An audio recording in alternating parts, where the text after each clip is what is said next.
پارێزگای کەرکووک مەراسیمێکیان بەو بۆنەوە ڕێخست و پارێزگاری کەرکووک لە لێدوانێکیدا بۆ دەستگاکانی ڕاگەیاندن وتی گەرچی لە پەرلەمانی عێراق و کارەساتە بە جینۆساید ناسێنراوە بەڵام هەنگاوی جددی بۆ قەرەبووکردنەوەی زیان لێکەوتوانی کارەساتەکە نەنراوە. هاوکات لەگەڵ شار و شارۆچکەکانی تری هەرێمی کوردستان لە شاری کەرکووک حەزب و لایەنە سیاسی کوردستانەکان پێکەوە مەراسیمی یادی هەڵەبجەیان بەرز ڕاگرت. بەرپرسی مەڵبەندی کەرکووکی کۆمەڵی ئیسلامی دەڵێت لە کەرکووکەوە پەیامی تەبایی و پێکەوە ژیان دەدەین بە گوێی عێراق و جیهاندا.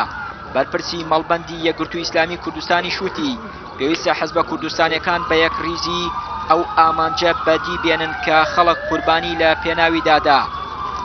پەیامی ئەمڕۆژ حیزب و لایەنە سیاسیەکانی کوردستان لە شاری کەرکووکەوە ئەو ئاگەیەنەیە کە ئەمانەیە بەگوێی هەموو دنیای بدەین کە یەک ریزی و یەک هەڵوێستیمان ئەبێتە هۆکاری سەرکەوتنمان بەسەر هەموو ناڕەحەتیەکانمانە. هەموو دوژمنان و ناحەزان هەوڵی پەردبوونی لایەنە سیاسیەکان دەدەن، بەڵام سوپاس بخوا لە هەرێم لە بەتایبەتی لە شاری کەرکووکە ئێستا هەموو پێکاتەکان هەموو لایەنە سیاسیەکان یەک ڕید یەک هەڵوێست ئەمانوێ بە هەموو دنیا ڕابگەنین کە بەیەکەوە دەگەینە ئامانج و تەفرەقە و دووبەرەکی هەمیدە هۆکاری شکستی هەموو لایەکمانە. مێدارین زڵم و ستەم کۆتایی بێ و ئەم یادە بێتە مای ئەوەی کە حەزب و لایەنە سیاسیەکانی کوردستان بە جددیتر بێنە پێشەوە ئەو ئامانجانەی کە کورد خەونیەتی چەندەها ساڵە قوربانی لە پێوەناوی ئەداوەیەکێ لە مەرگە ساتانەی کە 29 ساڵ بەسەری ئەمڕۆ تێئەپەڕێ یادی کیمیابارانکردنی هەڵەبجەیە کە کورد بەردەوام خوێنی بەخشیوە لە پێناو سربەخۆی کوردستان. بۆیە ئیمڕۆ جێی خۆیەتی کە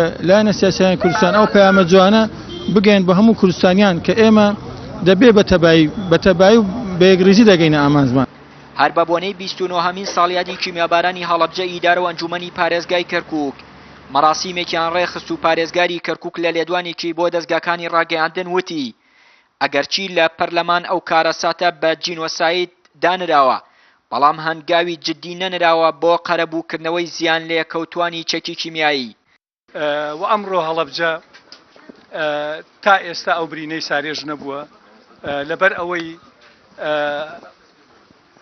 دەستگا نێودەوڵەتیەکان بە تایبەتی نەتەوە یەکگرتووەکان تا ئێستا دانی بەوەدا نەهێناوە کە ئەو کارەساتەی لە هەڵەبجە ڕوویدا و ئەنفاڵ ڕوویدا لە دوای ئەوە ئەمە جێنۆساید بووە و تا ئێستا دەوڵەتی عێراق هەڵنەساوە بە قەرەبووکردنەوەی خەڵکی هەڵەبجە و بنیادنانی هەڵەبجە.